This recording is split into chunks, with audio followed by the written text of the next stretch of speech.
It was the Jug versus the Butcher Bird. On one side, the Republic P-47 Thunderbolt, a 7-ton American monster that was effectively a milk bottle wrapped around a massive engine.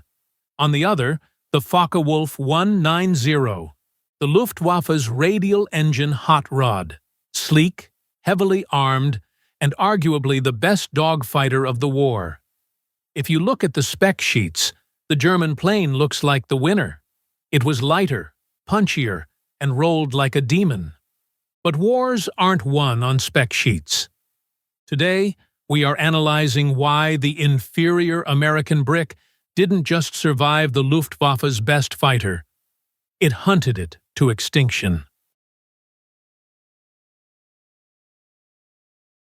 Let's meet the heavyweight, the P-47D Thunderbolt. Pilots called it the Jug, short for Juggernaut. It was massive. Fully loaded, it weighed over 17,000 pounds, twice the weight of a Spitfire. Why so big? Because of what was inside. It carried the 2,000 horsepower Pratt Whitney R-2800 double wasp engine and a complex bathtub-sized turbosupercharger system in the tail that required massive ducting running the length of the fuselage. In the other corner, the Focke-Wulf 190A8. Designed by Kurt Tank, this was the Butcher Bird. It was compact, aggressive, and powered by the BMW 801 radial engine. Unlike the fragile Messerschmitt 109, the 190 was wide-tracked and rugged. It was designed to kill bombers and brawl at low altitudes. Round 1. Firepower. The P-47 carried 8.50 caliber M2 machine guns. American pilots often loaded tracer rounds for a flamethrower effect. While a single .50 caliber bullet doesn't have the explosive mass of a cannon shell, the P-47 threw a wall of lead. The ballistic trajectory was flat and accurate, allowing hits from distance. The FW-190, however, brought a sledgehammer. The A8 variant typically packed 4 20mm cannons and 2 machine guns. Crucially, the Germans used Minengeschoss, mine shells. These were thin-walled, high-explosive rounds. German ordnance data showed it took only 3 to 4 Minengeschoss hits to down a fighter. Verdict: in a brief snapshot, the FW-190 hits harder. But the P-47 had more ammunition and better sustained fire. Call this a draw, deadly in different ways. Round 2. Performance. This is where the battle was decided. The FW-190 was a beast at low and medium altitudes. Its roll rate was legendary. It could snap roll into a turn faster than any Allied plane.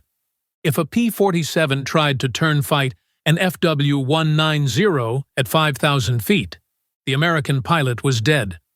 But the P-47 had an ace up its sleeve, the Turbosupercharger.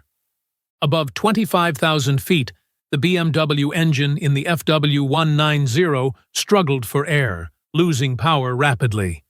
The P-47? It breathed easy. Up in the thin air, the Thunderbolt was faster and more agile. And then there was the dive. The P-47 dropped like a lead safe.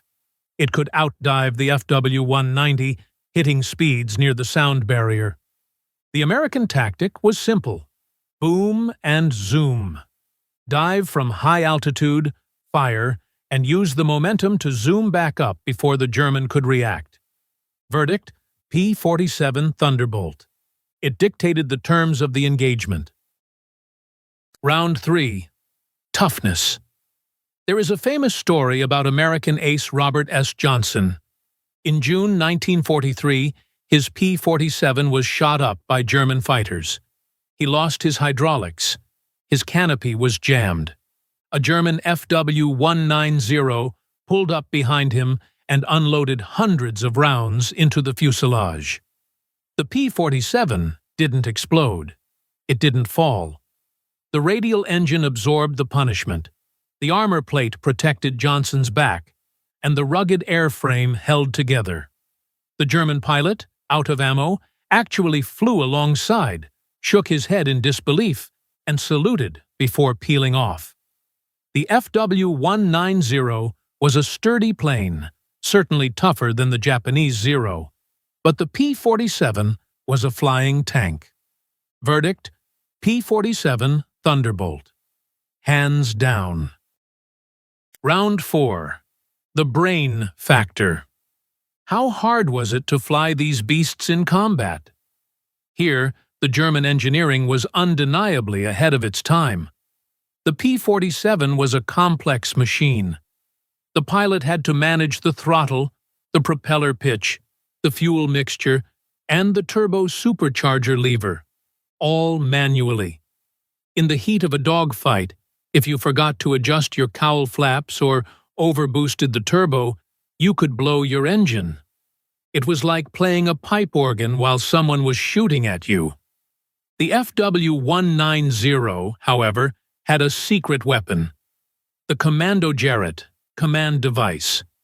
It was a primitive mechanical computer.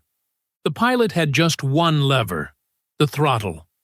The computer automatically adjusted the fuel mixture, propeller pitch, and engine timing based on that single lever. This meant the German pilot could focus 100% of his mental energy on flying and shooting, while the American pilot was fighting his own cockpit.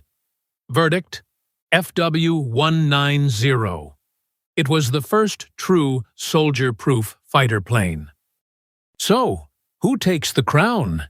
If this were a one-on-one duel at 5,000 feet in 1942, I would put my money on the FW-190. It was agile, easy to fly, and punched hard. It was the superior interceptor. But World War II wasn't won by interceptors. It was won by attrition and versatility. The P-47 Thunderbolt wasn't just a fighter. Because of that massive engine and unmatched durability, it evolved into the most devastating ground attack aircraft of the war, the Jabo.